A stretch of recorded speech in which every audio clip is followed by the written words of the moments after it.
अगर मैं आपसे पूछूं कि दो लोग जो सेम स्कूल से पढ़े हैं, सेम एज के हैं, तो क्या उनकी सक्सेस भी सेम होगी? तो आप कहोगे नहीं। लेकिन हम रोज सोशल मीडिया पर किसी की सैलरी, कार, लाइफस्टाइल देखकर अपनी लाइफ को उससे कंपेयर करते हैं, और यही कंपैरिजन हमारी मेंटल पीस और कॉन्फिडेंस दोनों ही डाउन कर देता है। आज एक सिंपल सी स्टोरी के थ्रू हम ये समझेंगे कि कंपैरिजन क्यों डेंजरस है। So hello everyone, welcome back to our channel stock analysis. और आज की वीडियो के एंड तक आप ये जरूर समझ जाओगे कि किसी की इनकम देखकर उसकी जर्नी जज करना कितनी बड़ी मिस्टेक होती है। और इस वीडियो के बाद शायद आप कंपैरिजन जैसी बुरी आदत को छोड़ पाएं। चलिए इमेजिन करते हैं कि 4 दोस्त हैं, अशोक, धीरज, पराग और आशीष। सभी एक ही स्कूल में पढ़े हैं और अब सबकी एज 35 इयर्स है। उनके प्रोफेशन अलग अलग हैं, जैसे कि पराग अमेरिका में इन्वेस्टमेंट बैंकर है, धीरज आर्किटेक्ट है और उसका रियल एस्टेट बिजनेस भी है, अशोक ने हमेशा से अपनी फैमिली का बिजनेस ही संभाला है और आशीष एक फैक्ट्री में अकाउंटेंट है। अगर मैं अब आपसे पूछूं कि इन चारों की इनकम के हिसाब से इन्हें रैंक करो, तो ज़्यादातर लोग सबसे पहले पराग को रखेंगे, फिर धीरज, फिर अशोक और लास्ट में आशीष को। क्यों? क्योंकि हम सिर्फ उनके प्रोफेशन देखकर ही कंक्लूजन बना देते हैं। लेकिन क्या स्टोरी इतनी सिंपल है? बिल्कुल नहीं।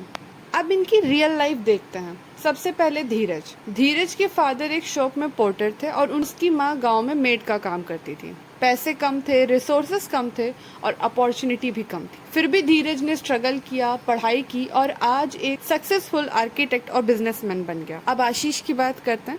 उसके फादर एक गवर्नमेंट ऑफिसर थे। हमेशा से उसे अच्छी एजुकेशन मिली और सेफ एनवायरनमेंट मिला। अशोक, वो एक बिजनेस फैमिली में पैदा हुआ, कभी उसने पैसों की कमी नहीं देखी। और पराग, उसके पेरेंट्स बहुत फेमस लॉयर्स थे, हाईली एजुकेटेड, हर अपॉर्चुनिटी बचपन से ही अवेलेबल थी। तो अब एक बार फिर से सोचो कि क्या सिर्फ इनकम देखकर किसी की सक्सेस जज की जा सकती है? बिल्कुल नहीं। अगर हम इस सिनेरियो में देखें तो धीरज की कामयाबी यहाँ पे सबसे बड़ी है, क्योंकि उसने सबसे डिफिकल्ट स्टार्टिंग पॉइंट से रेस को शुरू किया था। हम सब लाइफ को फिनिश लाइन से देखते हैं। कोई रिच फैमिली में पैदा होता है, किसी को क्वालिटी एजुकेशन मिली होती है और वहीं पे किसी को बेसिक स्कूल की फीस भरने के लिए स्ट्रगल करना पड़ता है। तो जब भी हम किसी सक्सेसफुल इंसान को देखते हैं, हम सिर्फ उसका रिजल्ट देखते हैं, हमें उसकी जर्नी के बारे में कुछ भी नहीं पता। और इसी वजह से कंपैरिजन हमेशा ही बहुत अनफेयर होता है। सच ये है कि हम डिसाइड नहीं करते कि हमें कौन सी फैमिली में पैदा होना है, किस शहर में पैदा होना है, हमारे पेरेंट्स क्या करते होंगे, फाइनेंशियल एजुकेशन क्या होगी, या फिर हमें एजुकेशन कैसी मिलेगी। ये सब हमारे कंट्रोल में नहीं है। हर इंसान की लाइफ बहुत अलग अलग शुरू होती है, इसीलिए हम किसी के लाइफ के 20वें चैप्टर से अपनी लाइफ के दूसरे चैप्टर को कंपेयर नहीं कर सकते। और एक चीज़ जो हम सबके कंट्रोल में, वो है हमारी मेहनत, हमारी कंसिस्टेंसी, हमारी लर्निंग और हमारा एटीट्यूड।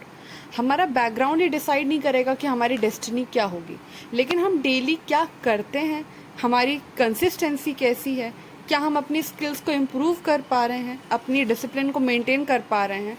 अगर ये सब हो रहा है तो ये सब जरूर डिसाइड करेगा कि हमारी डेस्टिनी कैसी होगी। और यही सब हमारी फाइनेंशियल सिचुएशन को बदल सकते हैं, भले ही धीरे बट डेफिनेटली।